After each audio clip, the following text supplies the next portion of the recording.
حضرت ابو ہریرہ رضی اللہ تعالیٰ عنہ سے روایت ہے کہ نبی کریم صلی اللہ علیہ وآلہ وسلم نے ارشاد فرمایا کہ اللہ تعالیٰ ارشاد فرماتا ہے، حدیث قدسی، میں اپنے بندے کے لیے ویسا ہی ہوں جیسا وہ میرے متعلق خیال کرے، اور جب وہ پکارتا ہے تو میں اس کے ساتھ ہوتا ہوں۔ حدیث شریف میں ہے کہ رسول اللہ صلی اللہ علیہ وآلہ وسلم نے ارشاد فرمایا کہ دعا مانگنا بعینہ عبادت کرنا ہے۔ پھر آپ نے بطور دلیل قرآن کریم کی یہ آیت تلاوت فرمائی، وقال ربکم ادعونی استجب لکم، اور تمہارے رب نے فرمایا ہے مجھ سے مانگو، میں تمہاری دعا قبول کروں گا۔ دعا کا طریقہ، حضرت عبداللہ بن عباس رضی اللہ عنہ سے روایت ہے کہ رسول اللہ صلی اللہ علیہ وآلہ وسلم نے فرمایا، اللہ سے اس طرح ہاتھ اٹھا کر مانگا کرو کہ ہتھیلیوں کا رخ سامنے ہو، ہاتھ الٹے کر کے نہ مانگا کرو، اور جب دعا کر چکو تو اٹھے ہوئے ہاتھ چہرے پر پھیر لو۔ حضرت ابی بن کعب رضی اللہ عنہ سے روایت ہے کہ رسول اللہ صلی اللہ علیہ وآلہ وسلم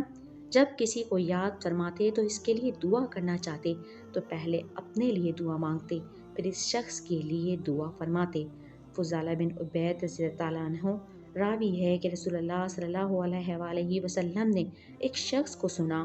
اس نے نماز میں دعا کی جس میں نہ اللہ کی حمد کی نہ نبی کریم صلی اللہ علیہ وآلہ وسلم پر درود بھیجا، تو حضور صلی اللہ علیہ وآلہ وسلم نے فرمایا کہ اس آدمی نے دعا میں جلد بازی کی۔ پھر آپ نے اس کو بلایا اور اس سے یا اس کی موجودگی میں دوسرے آدمی کو مخاطب کر کے آپ نے فرمایا، جب تم میں سے کوئی نماز پڑھے تو دعا کرنے سے پہلے اس کو چاہیے کہ اللہ کی حمد و ثنا کرے،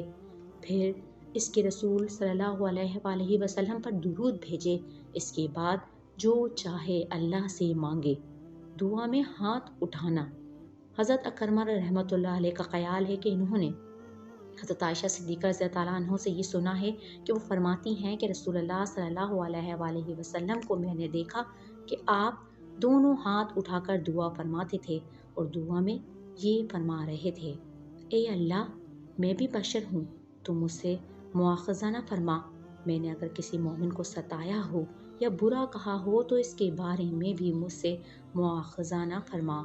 آمین۔ ابو زہر نے میری رحمۃ اللہ علیہ سے روایت ہے کہ ایک رات ہم رسول اللہ صلی اللہ علیہ وآلہ وسلم کے ساتھ باہر نکلے، ہمارا گزر اللہ کے ایک نیک بندے پر ہوا جو بڑے الحاظ سے اللہ تعالیٰ سے مانگ رہا تھا۔ رسول اللہ صلی اللہ علیہ وآلہ وسلم کھڑے ہو کر اس کی دعا اور اللہ کے حضور میں اس کا مانگنا گڑ گڑانا سننے لگے۔ پھر آپ نے لوگوں سے فرمایا، اگر اس نے دعا کا خاتمہ صحیح کیا اور مہر ٹھیک لگائی تو جو اس نے مانگا ہے اس کا اس نے فیصلہ کرا لیا۔ ہم میں سے ایک نے پوچھا کہ حضور، صحیح خاتمہ اور مہر ٹھیک لگانے کا طریقہ کیا ہے؟ آپ نے فرمایا،